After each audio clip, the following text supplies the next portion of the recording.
Hello, and welcome to my presentation concerning my blog that I have kept for this semester in state and local government class. I titled it Pure Michigan State and Local Government. I decided to focus on the state of Michigan because it's the state I was born in, the state where I spent the first 21 years of my life. I still have a lot of friends and family there, and of course I made a lot of good memories growing up in Michigan as well. Nothing against the state of Tennessee, where I've lived for over 16 years now, but Michigan is still what I call home. And I wanted to take a look at the state and see if there was any way I could focus on more positives than the negatives we tend to hear about in the media a lot when Michigan is brought up.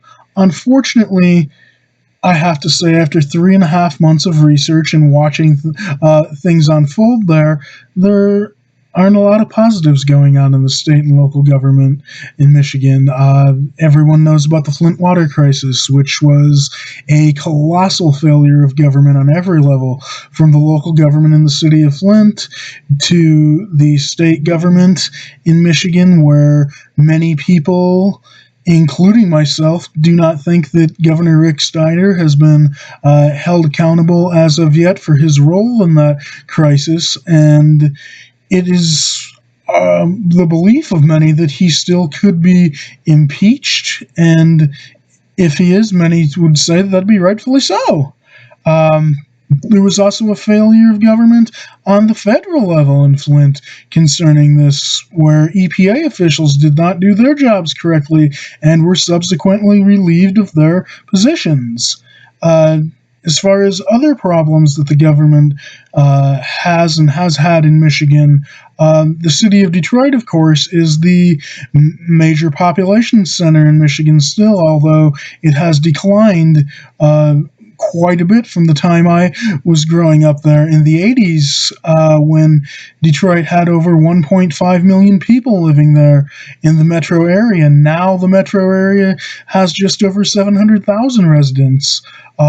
Obviously, when a city's population declines like that, it's never a good sign, but there are certainly reasons why this is well warranted in the Detroit area, which is just 75 miles south of Saginaw, where I grew up. And if you don't know where that's at, we'll take a look at the hand map here. Saginaw's about right here, and Detroit would be down here, so that gives you an idea of what you're looking at, and as far as the geography. And I spent a lot of time in Detroit growing up because there wasn't much to do in the way of recreation or entertainment in Saginaw. It's much more of an industrial city, so spent my time in Detroit. I have a lot of good memories there, but I also know that Detroit has had many problems for several years. The race politics that economist Kevin Williams talked about in the presentation that we watched on YouTube from the Free Market Forum last year,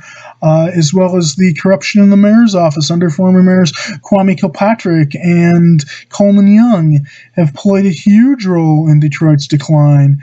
And I have to say, though, that I do not agree with Williamson when he said that Detroit's problems were not really related to the collapse of the auto industry. I have friends and family that work in the auto industry in Detroit, in Flint, in Saginaw, and I have to say, actually, that should be worked, because they don't any longer since the collapse. And yeah, that has a lot to do with the problems economically, not just in Detroit, not just in Flint, not just in Saginaw, but throughout the state, because as Detroit goes, so goes the state of Michigan.